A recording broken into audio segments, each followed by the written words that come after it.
Graduation day din sa amo ang ate. Kunya wala siya kahibalo nga mga absent di ay mi. Mao to lipay kay siya pagkahibalo niya nga dili day mi mga eskwela. Kay ubanan na mo siya. Sayo day kay siya gimik-apan sa ako ang manghod. Og pagkahuman ako na sad siyang gihatod. O diba? Mo na purpose na morong adlaw. Na makeup artist og nasa driver.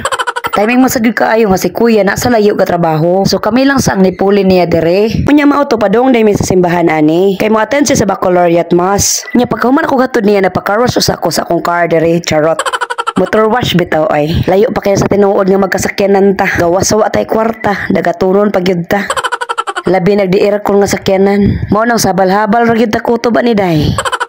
Unya mao to naabot na dita sa balay. Unya atong naabtan si mama nga maglakang og saging. Unya naa siya diri naghaling sa among sug-anging.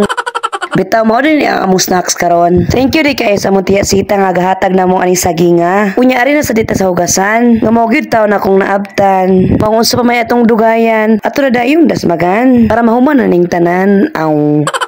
I-flex day ko ning mga kahoy ni Papa nga porting mga sigaha. May na lang ni ba kumuhot ng tagasol na tay kasugnod. Lahi ra jud kayo basta mga kugihan. May gani wala liwat si Papa na ko nga porting tapulana. Unya mao to magluto day tag tinabal. Hinimo din ni mama atong mga nangaging tuig charot. Unya mo din atong saging karon nga grabing pagkalamia. Giubanan sa tinabal nga grabing pagkaparata. Ni kuyo pagid ang suka nga grabing pagkahalanga.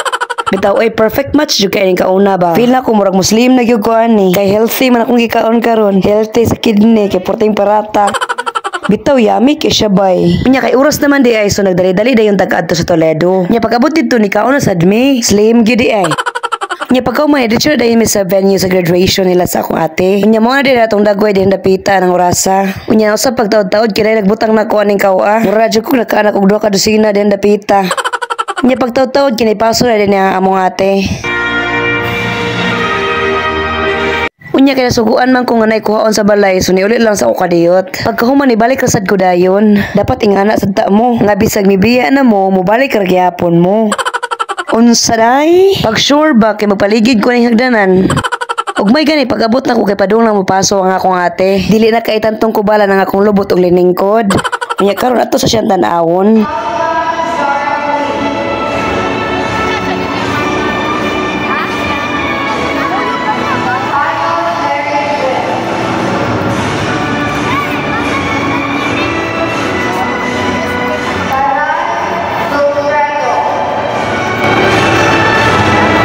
Yan nasa diri ang akong sa kaigagaw.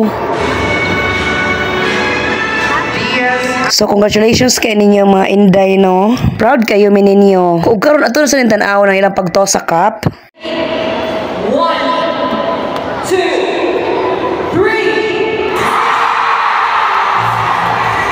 3. Nemo to nasuya ko kay wala may ngana sa una.